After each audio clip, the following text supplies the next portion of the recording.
Welcome back. They say that if you could create perfect virtual reality identical to the real world, then the human race would cease to exist. Now, that is of course one interpretation, but also if someone could do that, create their own perfect reality, would they become a god? These ideas and more are explored in David Cronenberg's eXistenZ. Small e, capital X, capital Z from Antenna Research. Quite the groundbreaking film in many ways that honestly doesn't get enough recognition, especially nowadays, the age of the VR renaissance. And some are even heralding it as predicting the future of video games. But you may be asking, if eXistenZ is as groundbreaking as people claim, why didn't it receive any kind of notoriety when it was first released? Well, the biggest problem was that it was released April 23rd, 1999. And you know what was released March 31st, 1999?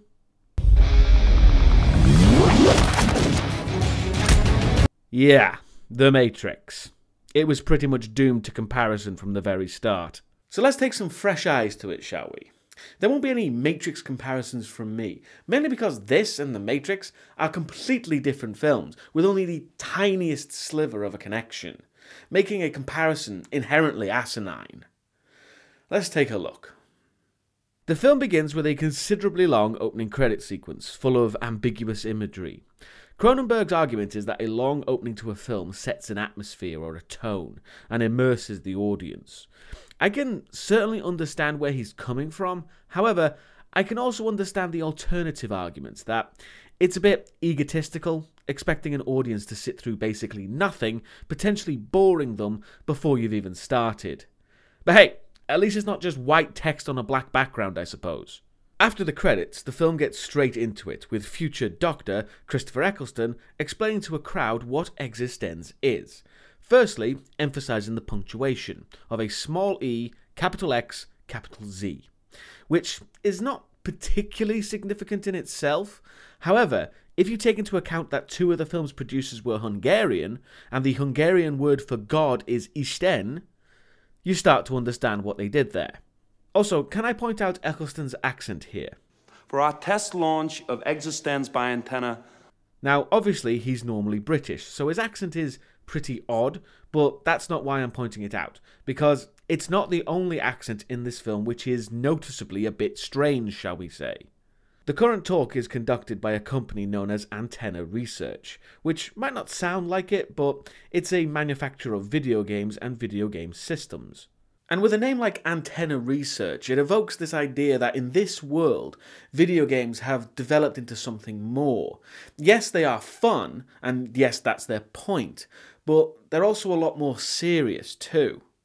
And that tone of seriousness is coupled with this continued theme of spirituality and religion, when the agent in charge introduces one of our main characters, referring to her as the GamePod Goddess, the game designer Allegra Geller. And while she talks about eXistenZ and how it's a completely new system with boundless possibilities, our other main character, security guard Ted Pohl, shows considerable interest. People are called up on stage to try the new devices, and while they do that, a latecomer is stopped by Pohl for a security check. The guy, played by Chris Lemsch, who's somewhat of a perennial on this channel, gives his ID. And one detail I do like, when his ID gets scanned, there's some strange writing at the bottom, which is actually ancient Babylonian text. I have no idea why it's there, but I like how it looks. He's also named Noel Dichter, which is another one of those strange choices the film has made, which, just like the peculiar accents, keeps cropping up. Names like Ted Pohl, Noel Dichter, and as we'll see later, a character called Yevgeny Nurish. Not exactly regular sounding names, but it works to give the film this strange, otherworldly, fantastical vibe. We see Noel's GamePod, which is not exactly a PS4. It has a weird flesh-like look to it, almost partially organic in design. However, that's the old model. The new GamePod is practically a living creature, which is very Cronenberg. The GamePod also ports directly into the human body by what looks like an umbilical cord, so when you first look at it, it's quite disturbing.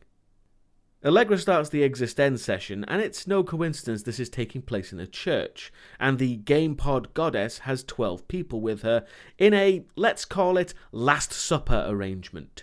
Cronenberg is really desperate to get those religious undertones across. We get a good look at the game pod doing its thing, and it's Cronenberg, so obviously the practical effects are top notch. The way it moves like a living creature is quite convincing. And yes, it is disturbing to look at, but I think it's just on the line of disturbing, where it's not too much so. We'll also follow the game pod throughout the film, and it almost becomes its own character with its own developments and struggles, which, considering the game pod is just a glorified MacGuffin, that's possibly more attention than it actually needs, but it doesn't detract from the film overall. While the session goes on, Pohl speaks with the guy in charge about Allegra. Pohl is clearly in awe of her, yet surprised by her shyness. While they're both distracted, Noel gets his game pod out of his bag and, flashing us his most sinister face, removes a gun from the pod. This is one of my favourite props of all time, by the way. It's called the Gristle Gun, so it's a gun made from bones essentially. And it doesn't need to be gooey and pretty filthy looking to get across what it is. They could have gotten away with it just being clean bones, but the extra detail implies that they are freshly extracted bones, giving it that extra layer of ugh. So then Noel shoots Allegra, shouting, "Death to the demoness Allegra Geller! No!" This is obviously a clash of ideologies. Clearly someone doesn't like the idea of Allegra's potentially messianic properties. But in fairness, she's not doing herself any favours by holding the event in a church. Isn't E3 a thing anymore? Surely that's a better venue. But probably a gun made of bones isn't the most accurate, so he just hits Allegra in the shoulder. Eccleston tries to stop him, but is shot in the chest. Noel tries to continue shooting, but security eventually take him down, and he seems genuinely surprised about this, but they do go overboard with the bullets. Eccleston tells Pohl to get Allegra out of there, specifically saying to trust no one, so Pohl and Allegra are now on the run. And this is the main focus of the film, with Allegra being marked for death for ideological reasons. And in a way, this is what most interested Cronenberg, because he was inspired to make eXistenZ after hearing about Salman Rushdie, and how, after the publication of his book, The Satanic Verses, a fatwa lasting 10 years was placed on him. So Cronenberg fit Rushdie's story around this idea of virtual reality. And in a way, you could argue that eXistenZ is more about religious zealotry than it is video games. Pohl drives off with Allegra, unsure of where he's going, but according to Allegra, the countryside is now where all the games people are, which is good and bad, since it means she knows her way around, but I'm sure rival games companies and developers wouldn't mind getting her out of the way either. Also, it's obvious Pohl isn't used to the fugitive lifestyle as he answers his phone. And again, it's another piece of technology that looks organic in nature. It gives a nice continuity for the world. I'm not sure that's where smartphone trends are heading though. Doesn't even have a camera. Allegra quickly throws the phone out of the window because it could be used to track them. And one thing which I find a really nice touch, as they are driving, you can see the background is not the greatest of effects, but when Allegra throws the phone out of the window, you can indeed see it laying on the road. So it may not be the best effects, but that's obviously quite deliberate to keep this otherworldly, strange video game feeling. And to keep continuity like that is just icing on the cake to continue to fool your mind into accepting what's going on. Pohl's inexperience in these situations is explained when Allegra asks why he doesn't have a gun, considering he's a security. But turns out he's just a marketing trainee, or PR nerd as Allegra puts it. Well, he may not have the experience, but perhaps it's fate, as Pohl's first name is Ted, or Edward, which means fortunate protector. And I wouldn't normally explore names, but you know stuff like that is deliberate when it's Cronenberg. Allegra tells Pohl to stop as the bullet in her shoulder needs to be removed, which Pohl manages pretty quickly. However, it's the bullet that's the interesting part, as it's not a bullet at all. In fact, it's a tooth. And looking at the Gristle Gun, it's loaded with human teeth, cavities and all. Which makes sense. Why go through all the trouble of making a gun invisible to metal and synthetics detectors, and then spoil it with metal bullets? However, as we saw, they're not the most accurate of projectiles, and you couldn't fire them at higher velocities because they would just shatter. But for a sci-fi setting, it works quite well. And also, when you think about it, a tooth is a really nasty thing to shoot someone with because of all the bacteria in the human mouth. However, Allegra is completely fine, and the idea of possible infection from the gun is completely abandoned, which is kind of weird, because infection is actually discussed quite a lot throughout the film. But I'm getting ahead of myself. Pohl and Allegra hold up in a motel room, and while Allegra plays around in eXistenZ, Pohl has some fast food, Perky Pats, which is a nice reference to the Philip K. Dick story The Days of Perky Pat, a story that also revolves around the idea of nested alternative realities. Allegra comes out of it and laments how she can't experience the game on her own, she needs someone else. Pohl really wants to contact Antenna, probably because he's out of his depth. Instead, Allegra thinks Pohl would be a good player too. However, surprisingly for someone who wants to get into the gaming business, Pohl doesn't have a bioport. But there's a very specific reason why he hasn't gotten one. I have this phobia about having my body penetrated. Hey! I see you there. You can get back to where you came from, bloody Freud. Bad Freud. Filthy Freud. Oh. Anyway, Allegra tries to convince Pohl that a bioport is easy and safe, like getting your ears pierced, with only a small chance of paralysis. Pohl is more concerned on why Allegra would want to play games while on the run, but it's because she's concerned for her game. The incident in the church was potentially damaging to the system, so to make sure it's all working fine, she needs to play eXistenZ, which convinces Pohl. But they can't exactly go to any country gas station in the middle of the night to get a bioport. Actually, that's exactly what they do. The place is specifically called Country Gas Station 2, which to me feels like a video game where everything has still got the basic textures and names. Is this film still in early access?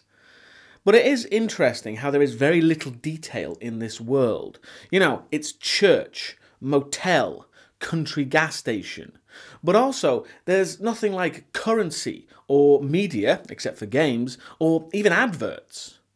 They talk with the gas station mechanic, who's appropriately named Gas, played by Willem Dafoe. He's initially a little evasive, as this would be unregistered and illegal. It's then he recognises Allegra from a picture he carries around with him, and to continue that Messiah theme, he starts to literally grovel at her feet, telling her she changed his life. Gas agrees to give Pohl a bioport, and inside, Gas explains his devotion. Before his life was changed, he operated a gas station. You still operate a gas station, don't you? Only on the most pathetic level of reality. We learn about another of Allegra's games, Art God, capital A, capital G. Yeah, that doesn't work as well as eXistenZ. Thou, the player of the game, art God. Gas gets a kick out of the concept of God, the mechanic. God, the mechanic. We don't learn a lot about this other game, but I like to think of it as a sort of populous kind of game, creating and maintaining your own world and people. And if this version of virtual reality is identical to real life, I can't even begin to imagine the feeling of becoming an actual god. So I think it's actually good the film is light on the details, because my imagination of that is way more spectacular than anything they could show. We then get the first mention of bioport infection. Pohl wants to make sure everything is sterilised, but Gas assures him that he could do this in a slaughtering house and not generate an infection. No real explanation on how that's possible. Personally, I'd want a bit more reassurance before firing anything into my spine. While that goes on, outside, Allegra is acting a little strange, as she makes sure and touches things like the walls, the soil on the ground. She smells the gas pump, and she seems quite pleased at throwing rocks too.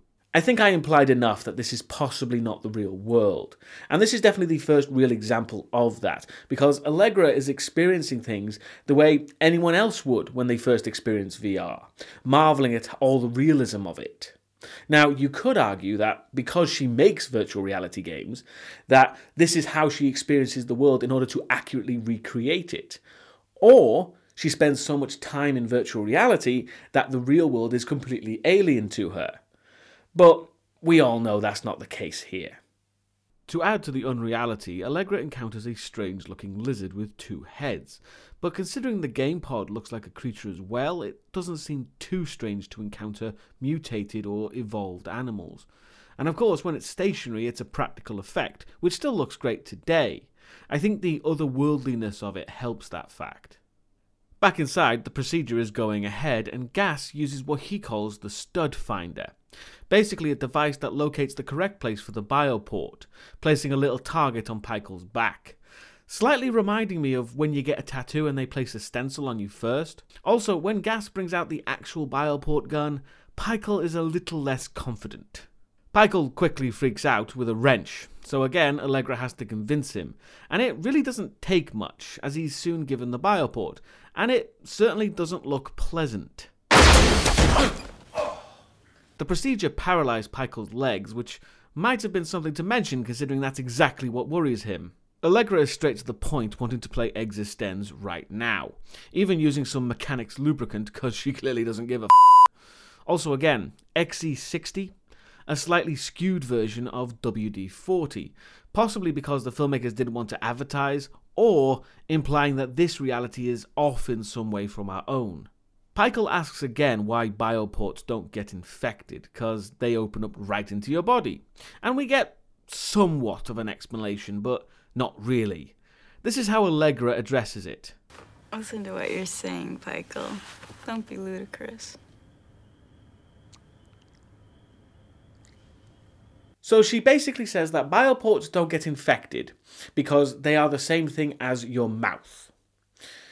First of all, they're not the same thing, because your mouth is your mouth and a bioport is a foreign object forcibly inserted into your body. And secondly, has Allegra never had a cold sore, laryngitis, root canal? There's a whole host of ways your mouth can get infected, so this is a completely stupid explanation. Now, is that because Cronenberg didn't bother to think it through when writing it? Or is Allegra just saying whatever she needs to in order to get a second player? They get ready to play eXistenZ, however, when Allegra activates the pod, the whole thing sparks, and now it's time for Allegra to freak out, saying that Pichel must have panicked, neural surged, and shorted the thing out. Pichel doesn't really understand the severity of the situation because that's the only and original copy of eXistenZ. An entire game system that cost $38 million to develop, not including pre-release marketing costs. Wow, only $38 million in development costs? That's rather behind the times nowadays, when your average AAA game can cost somewhere close to $200 million. I mean, some smaller games would come to that, but if eXistenZ is as big as Allegra claims, then that's really quite low by today's standards. Also, make note that she didn't say dollar, just $38 million. But it wasn't Pichel's fault, as Gas comes back with a shotgun, this time looking to cash in on the reward for Allegra's dead body. She tries to convince him otherwise, but Gas is pretty determined. Fortunately, Pichel lives up to his name, using the bioport gun to shoot Gas dead. Makes you appreciate the stud finder, because that thing did some damage. After a second attempted assassination, they both agree that they need to find an ally. So they're going to go skiing, of course. It's the perfect hideout, because... Come on, Pichel. Nobody actually physically skis anymore. You know that. Which would actually be the first genuine consequence we've seen to the idea of perfect virtual reality. Now, granted, it's not disastrous because it kind of makes sense that people would want to ski without the added risk of death. Although I'm sure some people would prefer that. But I like the fact that we are seeing subtle changes to the world. The film is not shoving the idea of socio-economical change down our throats. It's just subtly there in the background. We're next introduced to Kiri Wanaka, played by Ian Holm, and another... No, don't use that. I'm bringing it to sterile wash. ...terrible accent. He's happy to see Allegra, though we never actually know what the relationship is between them. He also asks Allegra about the price on her head, and in a direct reference to Salman Rushdie, Wanaka uses the word fatwa. Allegra makes sure he doesn't contact Antenna while they hide out there. The fact that Allegra carries the game pod in a ski boot implies some kind of connection, but like I said, we really don't know how much of a relationship there is between Allegra and Wanaka. But he does know how to fix the game pod, practically performing surgery on it. And Ian Holm must be getting some serious facehugger flashbacks right now. Pohl is surprised at how organic the game pod looks, and Wanaka explains that the game pod is basically an animal grown from amphibian eggs and synthetic DNA, with Wanaka thinking Pohl's making fun when he asks where the batteries go. You're the power source. Your body, your nervous system, your metabolism, your energy. Also, I know this is something that we're just supposed to accept, but why does the game pod need to be a genetically modified living creature? Because the lack of explanation is my biggest obstacle to accepting that thing. I don't need a lot, just something. Yes, they do say that the game pod runs off the energy in the human body, which is actually a mistake that this and the Matrix has in common, because the human body doesn't really produce that much energy. But what they could say is the organic nature of the game pod allows it to sync more easily with the human brain, or something. Because without that, all I'm thinking is, it's Cronenberg being Cronenberg. Anyway, Allegra and Pohl can finally relax. The pod has been fixed, and Pohl has been given a fresh working bioport. It's not infected. It's just excited. Wants action. Hey, hey, hey! I see you there. Down. Bad, Freud. Pohl doesn't appreciate being fingered in the back, but regardless, they both get ready to start eXistenZ, and weirdly, Pohl asks how can he compete with the system designer? And Allegra says it's like beating the creator of poker. So she agrees that they are competing against each other, which is quite odd, because eXistenZ never really looks like it has a competitive element. More on that later. So finally they play eXistenZ, and when the button is pushed, or whatever the hell you do with that thing, it's good to watch what happens as the scene cuts, cause on the first one it's the same building but people and objects appear, and then it returns to Pohl, who looks markedly different, the entire room now changed. You'll see those kinds of slow transitions a few times, and it's quite clever how it becomes almost like a spot the difference game to create that slow fade between cuts. Pohl marvels at what he just witnessed and how real it feels, and apparently, according to Allegra, that transition was just specific to eXistenZ. It's different depending on the game, which genuinely makes me curious about the other games and how that would work. Pohl asks what's the goal of eXistenZ, and Allegra, being obscure as ever, simply says you have to play it to find out. Which sounds all mysterious, yes, but how the hell do you market that to people? How do you sell a game that has no defined structure until you play it? At least with a game like Hit by a Car, you know exactly what you're getting. Also, I need to point out Allegra's hair here. It's become more curly. So, does the curliness of her hair change depending on which reality she is in? And does it imply virtual reality? Cause outside of eXistenZ, it's still partially curly. eXistenZ has put the two in a video game store, and the floor is covered in little pieces of paper. Now, I don't know the real reason they chose to do that, but thinking about it from a virtual reality perspective, it's possibly there to make just the act of walking an even more sensory experience. On one of the stands, Pohl finds something called a micropod, basically a smaller version of the eXistenZ game pod. And that's when they're introduced to Darcy Nader, the owner of the store. And he's someone else with a terrible accent. These are delicate. You got to be careful. And I know I keep going on about this, but it's important to point out that the things we've been seeing, like people with unusual accents, is also in eXistenZ, making you question what exactly is reality anyway? And I keep pointing it out because it really is cleverly done in small, subtle ways that you wouldn't ordinarily notice. Allegra tells Nader that they're just looking. Fortunately, he might have what they want, taking them into the back room. And this is where we see how eXistenZ works, when Nader asks who sent them. It's none of your business who sent us. We're here. That's all that matters. Pohl is unsure of what just happened. Allegra explains that was his character's dialogue, something he was meant to say to progress the story. And while they're off script, characters like Nader go into a game loop, and nothing can progress. So we're talking a very linear experience here, rather than a sandbox. Gotta be honest, it's difficult to see the innovation here. Anyway, Pohl continues the game, and Nader gives them both a micropod, saying it'll tell them all they need to know. Spoilers, it'll tell them bugger all. And to continue the theme, once Nada leaves, Allegra admits that Nada isn't a very well-made character with a very poor accent. And if Pikel had trouble with the real pod, this is even more weird, as the whole pod needs to be inserted into their bioports, even with its own lubricant. Which might seem different, but if you look closely, the lubricant is still called XE60, giving us a brief glimpse of how eXistenZ will take its details from the player's experiences. We don't see what happens to Pikel's pod, but we do see one enter Allegra's port, which, as you can imagine, is pretty weird looking. But it is a great practical effect. And once the pods are installed, Pikel does this. Hey, I see you there. Down, Freud, down. Stop making everything about sex. Now let's get back to this science fiction film about virtual reality.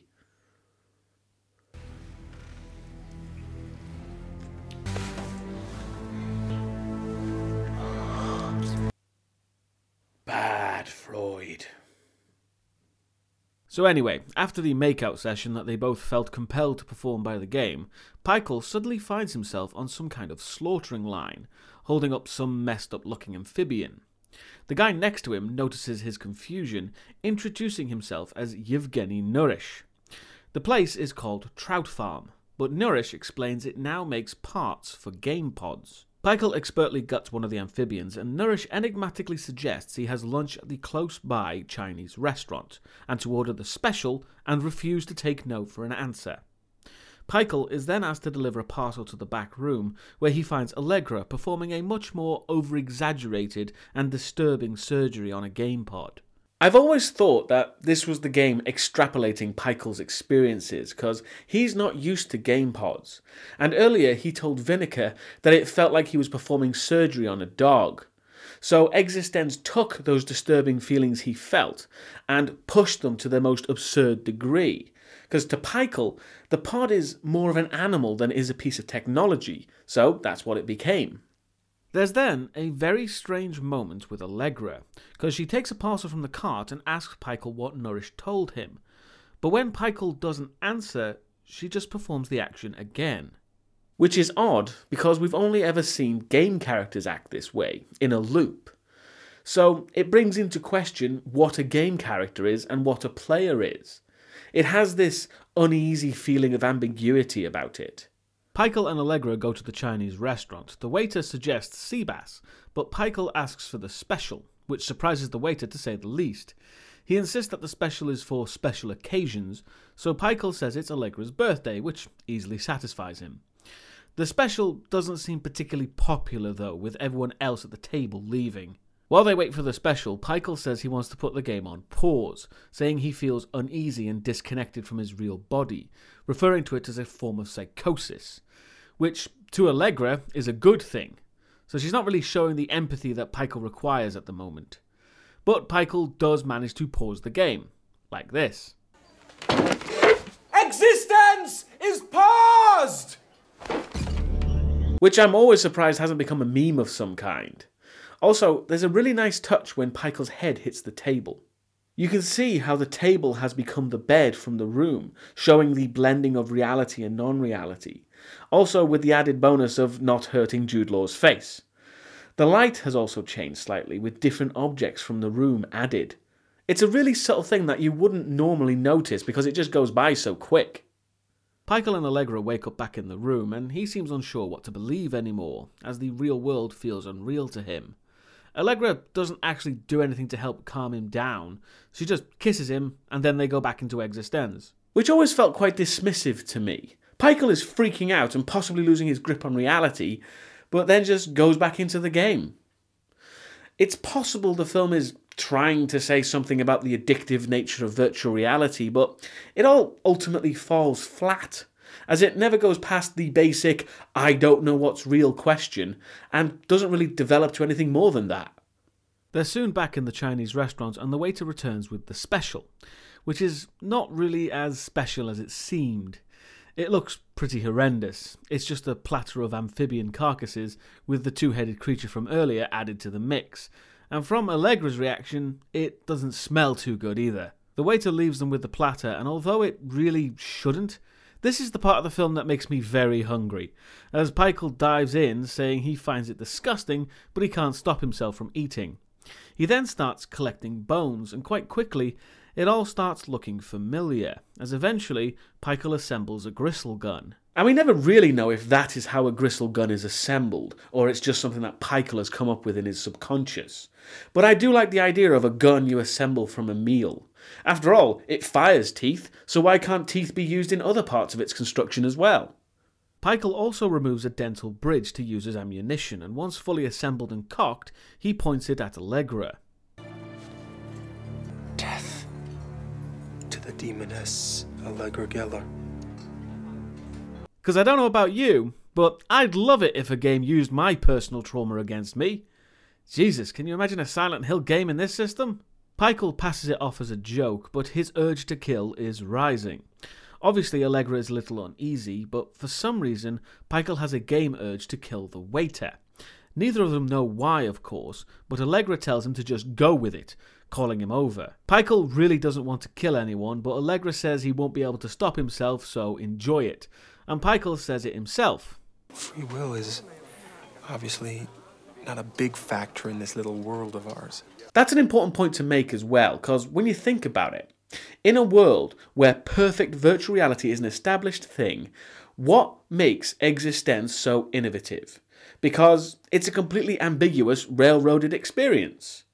Now, to us watching, it might seem innovative because we do not have this technology. But in their world, what makes it so special? Probably nothing, because as we get closer to the end of the film, it gets more and more clear that eXistenZ is not the point of eXistenZ. Once the Chinese waiter comes over, Pikel goes full badass and shoots him in the face. But as we've established, the Gristle Gun isn't very effective, so it just grazes him. There's then a short fight sequence as the waiter swings a cleaver around, but it's brought to a conclusion quickly with the double tap. And it's interesting that after the Gristle Gun is cut in half, it bleeds, giving it an extra air of disturbing. Make note that the dog takes the gun too, that'll be important later. Also, I can't not mention how Pikel diffuses the situation. It's all right. Just, a little misunderstanding over the check. That seriously makes me laugh every time. It's hands down the funniest part of, admittedly not a very funny film, but I love it. They both quickly leave and then follow Yevgeny Nurish through the kitchen. He reveals that he prepared the special for them, and killing the waiter was a test. He then takes them through the breeding pools with plenty of impressive animatronic effects of all the creatures, which, ironically, makes them feel very real. Nurish tells them to go back to work at the trout farm, revealing that it's owned by Cortical Systematics. Nurish is hoping to destroy the place and all game pods. He's part of the anti-virtual reality group known as Realists. However, things get more complicated when Pikel and Allegra return to the game store looking for Darcy Nader, who's now dead. With the other cashier, Hugo Carlaw, informing them the Chinese waiter was their contact at Trout Farm, so shouldn't have killed him. And he mentions that the dog brought him the gun, and I still want you to remember this for later. He also reveals that Nurish is a double agent working with Nader for Cortical Systematics, and doing a good job as he got them to kill their own real contact. Can you sense the film is picking up the pace with all these reveals one after another? And yes, it's deliberate, and yes, it's supposed to be confusing. But just because something is supposed to be made that way, doesn't necessarily make it a good viewing experience. You can have as many twists and turns as you want, but if you do that too quickly, I'm less encouraged to keep paying attention if I don't understand it. Pikel and Allegra return to the trout farm, and you would expect Allegra to feel anxious working with a group in the game who in real life are trying to kill her, but she just doesn't. Maybe because she understands it's a game and knows her game enough to be confident with it, or maybe it's just badly written. I can't tell, honestly. They're instructed to find a package in Allegra's assembly bay and locate a basket with a game pod inside it. But this game pod is diseased, so Allegra, without a second thought, gets the bright idea to port into it and then every other pod to spread the infection. The infection soon spreads to Allegra, and obviously, because this was a terrible idea, it starts to hurt her. And Pikel, not really knowing what to do, decides to cut the cord, but that just causes her to start bleeding out. Pikel seemingly unable to tie a simple knot. Sorry to stop things in such a high drama moment, but I'm curious how realistic that version of the game pod is, and if cutting the cord in real life would also cause you to bleed out. Because if that's the case, then the cable and bioport don't just transfer energy, but bodily fluids as well. Which means the game pod essentially becomes an external organ, which makes it so much more weird when you think about it. So back to this bizarre climax. Norris shows up with a flamethrower, because of course he does. He sets the diseased pod on fire, and consequently the pod bursts open with spores, spreading the infection, which they should have done in the first place, honestly. Allegra then stabs him, causing a fire to break out, as the farm dissolves away back to the room. No idea on whether that ending was a win or a lose. It's reasonable to assume it was a loss, considering what happened, but who the hell knows? The film keeps it ambiguous. Which brings me back to the whole, how do you market this game? The pair come back to reality, but something's wrong. The infection from the game has also come back with them. The game pod is now diseased. But I guess that is a possibility because Allegra has the medication for it right at hand. It seems at first that the infection came from the game, however, that's not the case, as Allegra notices Pikel scratching his back. And that's when she realises that Vinegar gave Pikel an infected bioport, understandably freaking out Pikel. The poor thing was trying to tell us that it was sick by introducing the theme of disease into the game. The theme of disease? I'm fucking really infected! You could probably hear Jude Law's accent slipping slightly into his original British one. It's possible it was deliberate, but I highly doubt that. But even then, it still works considering all the ambiguity going around. But we've had the climax of the game, now comes the climax of the film. First, to stop Pikel from freaking out with his infected bioport, Allegra places a device inside to cure it. And that's when the shit really hits the fan, as the whole place explodes and is under siege, as soldiers burst in and shoot the out of the game pod, destroying it for good. But as the soldier is the cashier from the game, Pikel suspects that they are still inside eXistenZ, trying to convince Allegra of that. Outside, they can see the devastation unfolding, and as the soldier is part of the realist movement, he also wants to kill Allegra, but he's quickly taken out by Kiri Wanaka with a Gristle Gun, because... My dog brought me this. Seriously, keep remembering that. I swear I have a point in a minute. Wanaka isn't exactly the hero either, as he tells Allegra that he's killed her pod, but the game survives, and she'll get it back if she comes to work with Cortical Systematics. However, it's a company existing within the game, so Allegra shoots Wanaka without much thought, horrifying Pikel, cause he's still unsure if this is real or not. The ridiculous twists continue to keep on coming, as Pikel reveals he's actually a realist, which explains why he didn't have a bioport. However, this standoff is short-lived, as the device Allegra used on him is actually a bomb, and she knew Pikel was her real assassin ever since he pointed the gun at her in the restaurant. Once Pikel's dead, Allegra asks aloud if she won, as we see some other kind of game device attached to her head and hand. And this brings me back to when they first started playing eXistenZ, and Pikel asked Allegra how he could possibly beat her at the game, when, as we saw, eXistenZ didn't have a competitive element. Well, it's possible they assumed that because they were already playing a competitive game. See? Kinda makes sense. Now I just need to figure out why a deathmatch game needs to be so mind-meltingly complicated. So yeah, Allegra and everyone else wake up, and now all those clues we got throughout the film start to make sense. For example, in this reality, Allegra's hair is completely straight. People like Wanaka and Eccleston and even Pikel have their original British accents, and in fact, Wanaka comments that even he could barely understand himself. Also, it seems that everyone who had a speaking role in the film are in this group, so I guess that's the difference between a player and a game character. Also, one thing I find funny about this so-called reality is that it's nowhere near as subtle as the game was. Instead of eXistenZ by Antenna, we have TranscendenZ by Pilgrimage. It's a bit on the nose, don't you think? Even the font is pretty lackluster. The guy playing Hugo Carlaw also says that all the quick twists and turns made his head spin. See, told you it was deliberate. Still think the film could have conveyed that more effectively for a better viewing experience though. After the roundtable discussion, Nourish speaks quietly with the woman running the session, and he's quite worried about the constant anti-game theme throughout the session. Finally! At least someone gets it. And while they talk, Pikel and Allegra pick up their dog and talk to Nourish privately. And they both immediately act sinister, claiming he's deforming reality and should be punished for the harm he does and will cause. So it's pretty clear the anti-game theme came from them. And now here comes my point. Remember all those times characters said that the dog brought them the gun? Well, the dog was carrying the guns that they intended to use.